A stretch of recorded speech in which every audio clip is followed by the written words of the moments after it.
Good to see you here. Good to see you, Liz. So you are here because you have this bill that is all the talk of Albany. It is the Nonpartisan Redistricting Commission bill. And if you wouldn't mind just telling us how it works. Sure. Well, first of all, let me commend you for dedicating a whole week to the issue of redistricting.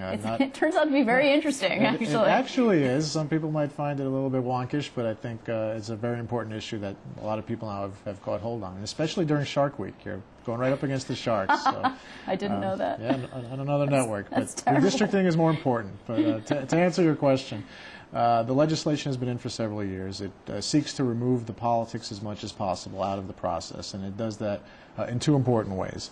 Number one, which is the one most people talk about, is it sets up a commission of people other than legislators to actually do the nuts and bolts, have hearings around the state, draft the lines in a way that removes some of the partisan considerations. Okay, stop. Let's stop there. Okay. When you have an inherently political system picking people basically, aren't you just removing the politics one step? It's like, like related by marriage. I mean, really, you have the legislators picking the people, and that is an inherently political process. Well, but we're doing more than that. Not only are they picking the people, but there's certain criteria that are involved in who can be picked. So there must be a balance between the parties. The bill actually calls for a certain number of members of the commission to be of each party, and then a certain number to be of neither party, and that will force a balance onto the commission. Another way it does it is it requires an equal amount of appointees to come from leaders of both parties, which is not the case right now. The majority party pretty much dictates what happens in the legislative redistricting process currently. Right. This would allow it to be almost more bipartisan as opposed to nonpartisan in its outcome, because both minority and majority leaders of both houses will have an equal number of appointees to the commission. Okay, but don't you just shift the focus? In other words, for example, the legislature, as we've been discussing here, is not only responsible for drawing its own lines, but also responsible for drawing the lines of Congress. And so aren't you just shifting the focus every 10 years? I mean, you've Congress members, I remember Maurice Hinchey hired a lobbyist, actually. I mean, it's not unusual. So you have people who come up and say, and just lobby the legislature incessantly. Now they're just going to go lobby this body, unless you lock them in a dark room somewhere, which I just don't think you're going to be able to do. Well, yes. I mean, as it relates to the congressional lines, you're right. The important thing to remember is, as it relates to the state legislative lines, removing the actual people who get elected under those lines from the process is important in and of itself. As it relates to congressional lines, I assume there will be some attempt to influence the commission, as the public will have the ability to influence the commission as well.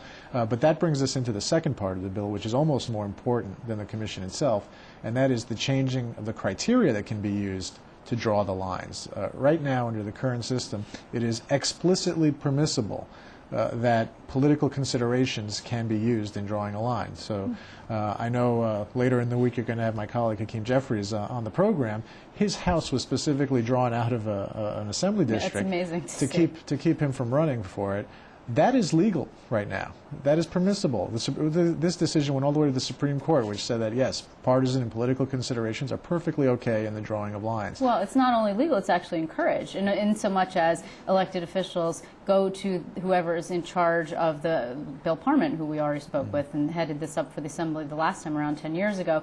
He was lobbied like crazy by his colleagues, who said things like, I need X block but not Y block, for example, or I would like this place because they vote very Republican on this block or in this town. Right, and that is completely allowed right now, and obviously there's an incentive for individual legislators to do that because they would ensure their election. Right.